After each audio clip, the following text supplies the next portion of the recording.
ओम शांति।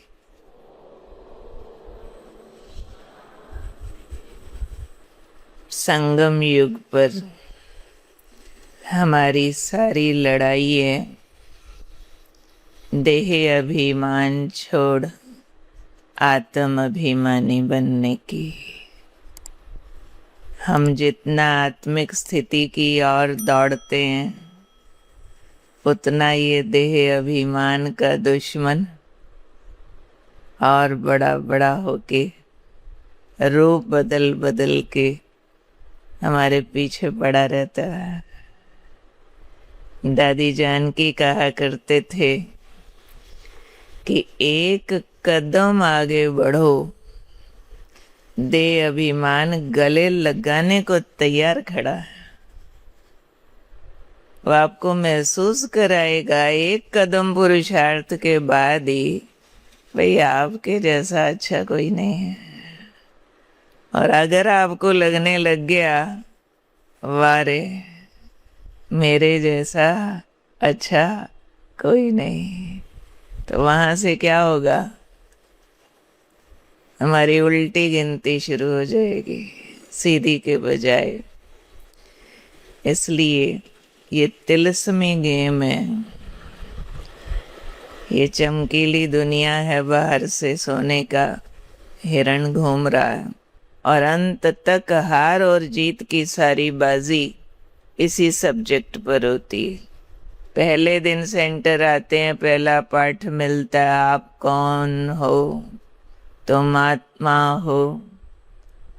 और हमारा अंतिम पाठ भी यही है कि आत्मा हो गए। पहले दिन सुना था, फिर सारा सफर यही है कि उस रूप में हम कितना टिक गए और स्थिति हमने तैयार कर ली। तो हम सब चेक करें, हम सब ने देह अभिमान की सीढ़ियां कितनी पार की हैं, कितनी पार की हैं, सब चेक करो। परिवारों में कोई मम्मी होती है, कोई पापा होता है, कोई बेटा होता है, कोई बेटी होती है, कोई सासू होती है, ससुर, जेठानी, देवर। ये जब तक फील हो रहा है तो देह अभिमान की पहली पौड़ी पे खड़े हैं। ये मम्मी, ये पापा, ये छोटा, ये बड़ा, ये राजपूत, ये बनिया, ये पढ़ा लिखा, ये अनपढ़, ये पैसे वाला, ये गरीब। ये सारी पहली पौड़ी है जहाँ संबंधों की खींचातान महसूस होती है, क्योंकि हमें मालूम है ये तो इस कपड़े को पहन करके, ड्रेस को पहन करके रिश्ते बनते हैं। उस दिन मम्मा की मुरली में भी था, परिवार पूरा याद दिलाया मम्मा ने। विष्णु और शंकर को क्या बोला था? विष्णु शंकर ताया है, बापू कौन है?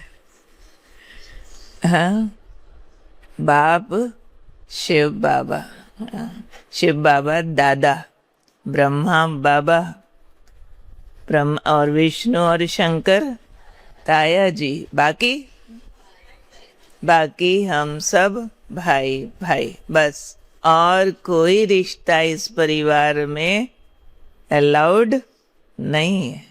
नाना नानी, दादा दादी, कोई बेटा बेटी, सब कैंसिल होते हैं रिश्ते। सबके लिए बाबा ने एक ही फरमान किया, आत्मा भाई भाई समझो। दादियाँ सुनाती है कि बाबा ने कैसे हमें आत्मिक स्थिति का अभ्यास कराया, जिससे देह भान को भूल गए। दादी प्रकाशमणि जी बताते हैं कि बाबा ने हमें स्त्रीपना भुलाने के लिए हमारी ड्रेस बदल दी। लड़कियों वाले कपड़े मत पहनो, निक्कर शर्ट पहना दिया। चोटी मत बनाओ, बाल खुले रख दिए। और किस जमाने में? उस कल्चर में जहाँ लड़कियां पर्दे में रहती थी, घर से बाहर निकलना मना था।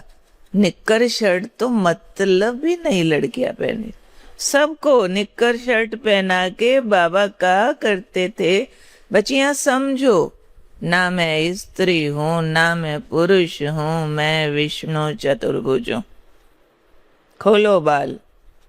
आजकल तो बाल खोलना फैशन है, वो जमाने ऐसा नहीं था।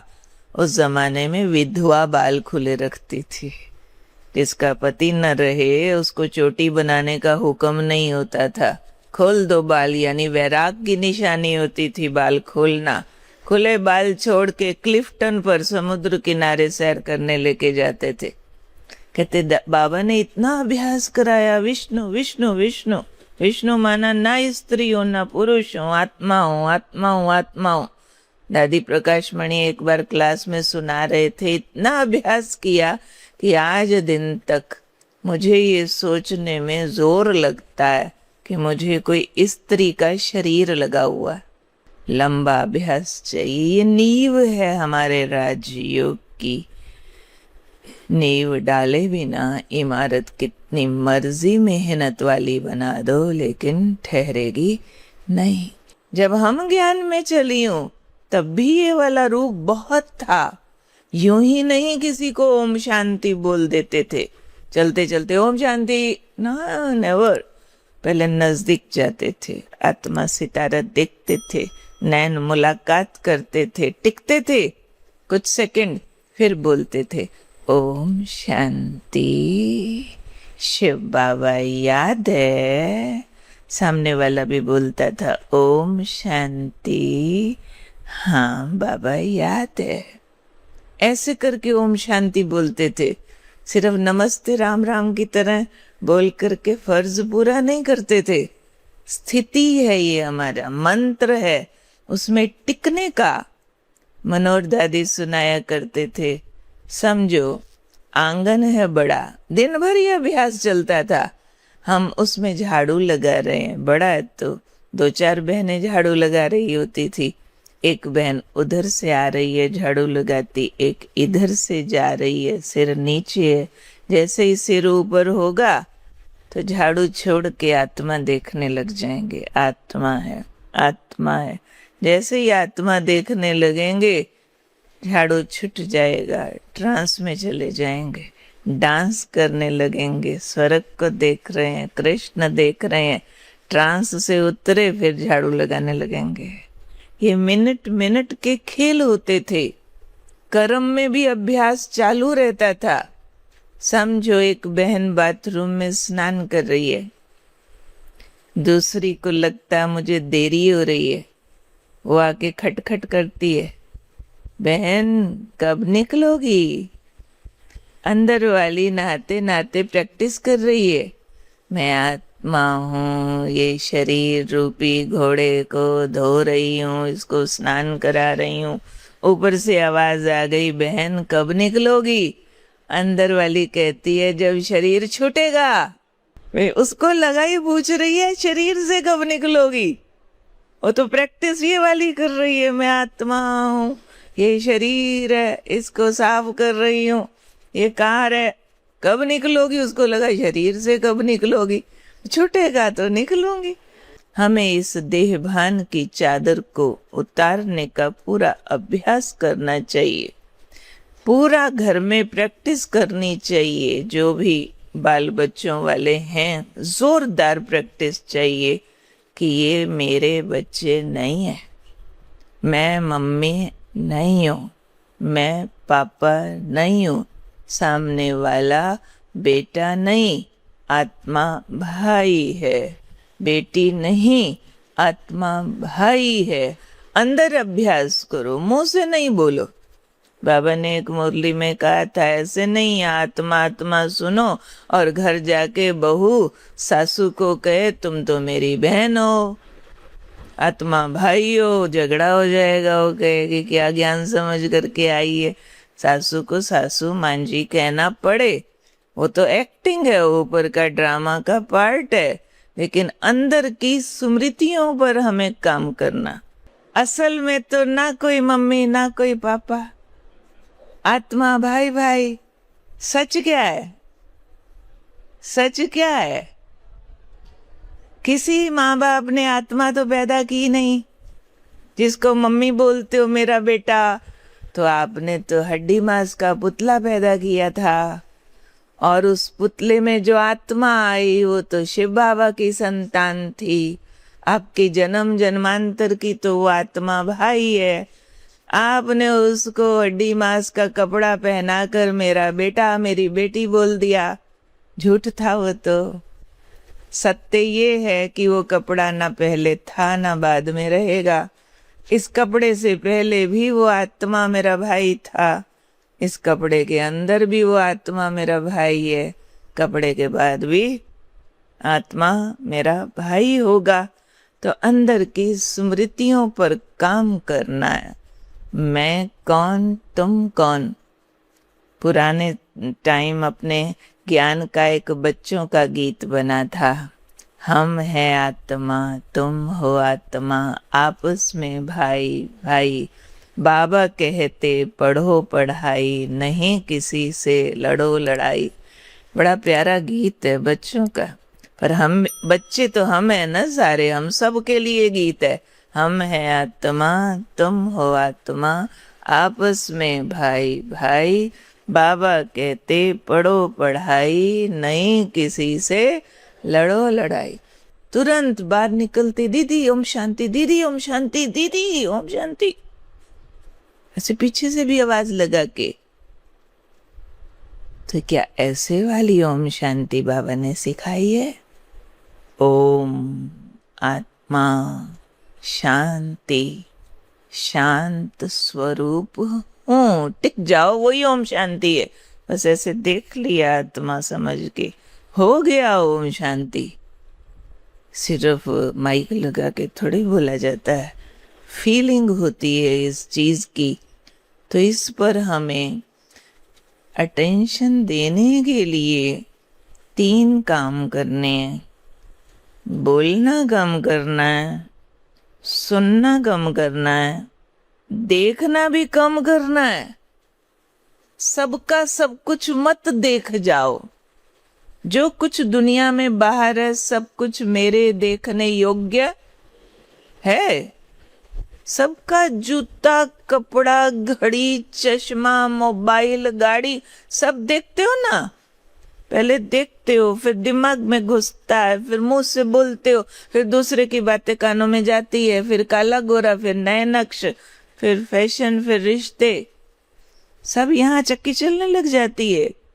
इसलिए कम देखो, कम सुनो, कम बोलो।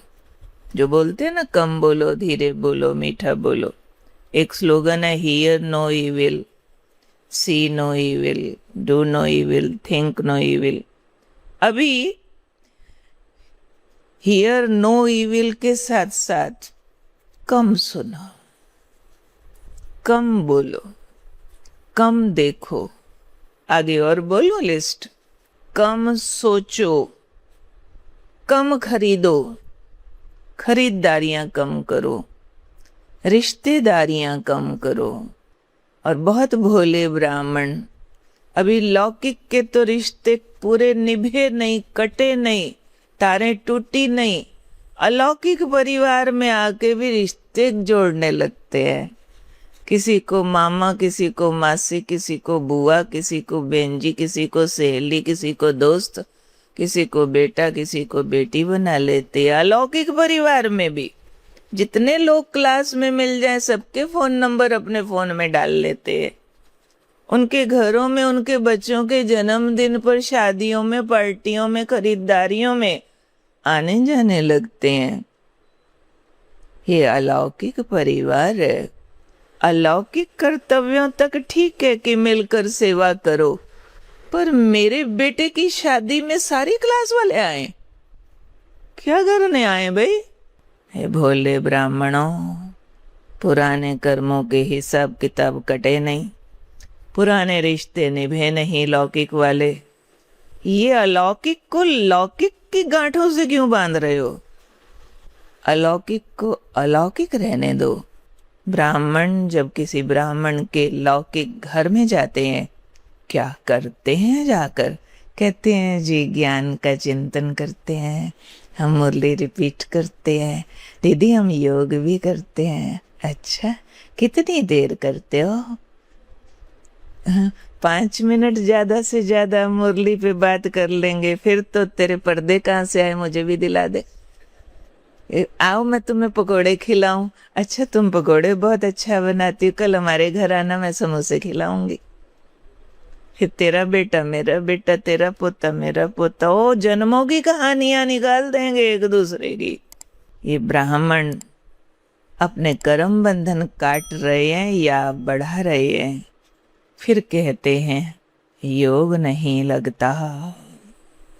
बुद्धि की बहुत ज्यादा वाली संभाल करो, इस बुद्धि के अंदर और कचरा मत जाने दो, इसलिए कम सुनो, कम बोलो, मुंह का ताला सोच के खोलो। जिसको बाबा परचिंतन बोलते हैं वो हमें परचिंतन लग नहीं रहा होता, क्योंकि मीठा लगता है।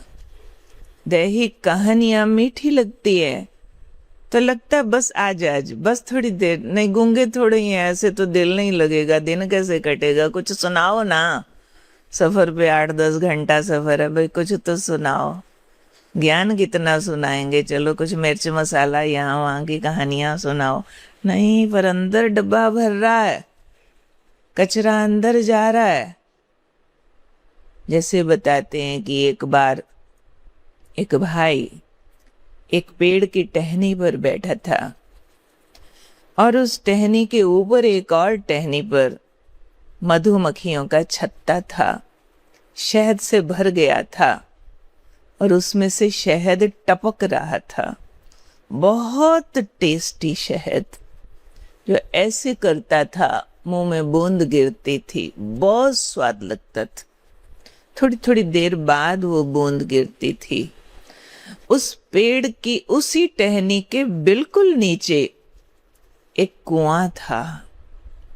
उस कुएं में एक बहुत बड़ा मगरमच्छ था, भूखा था।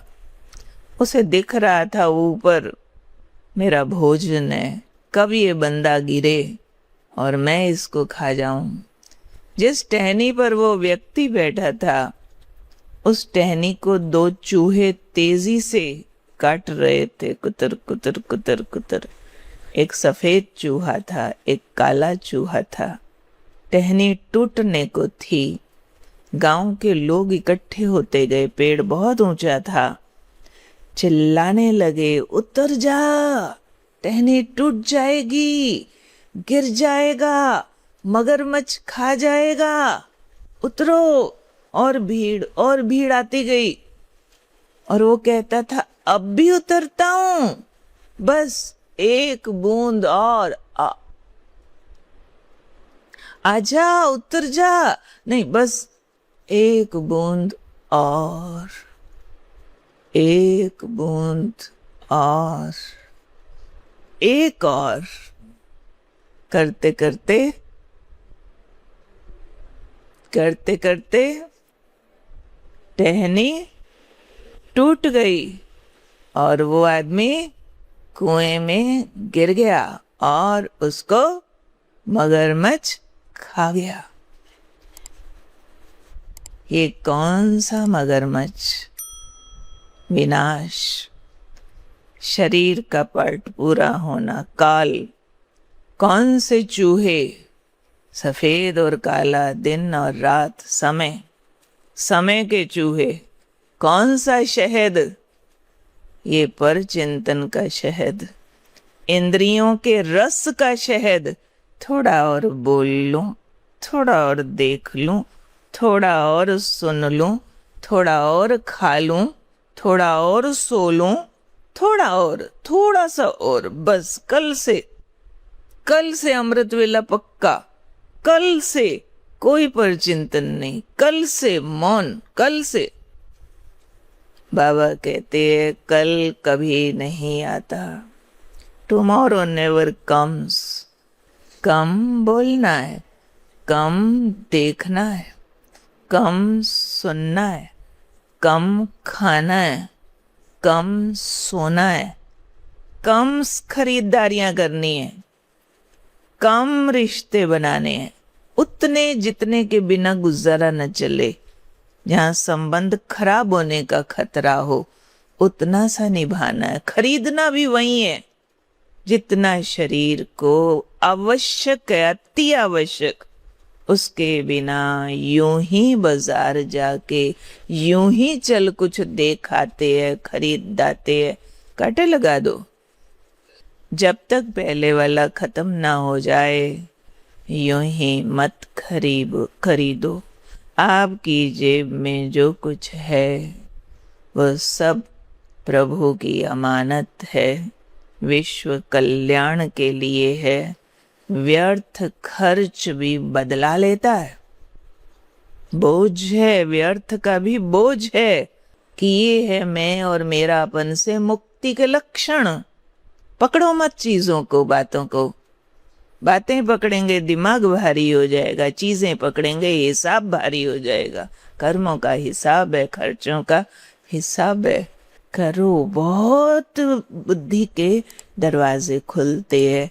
तो इसलिए हे अर्जुन, अभ्यास अभ्यास अभ्यास। ओम शांति।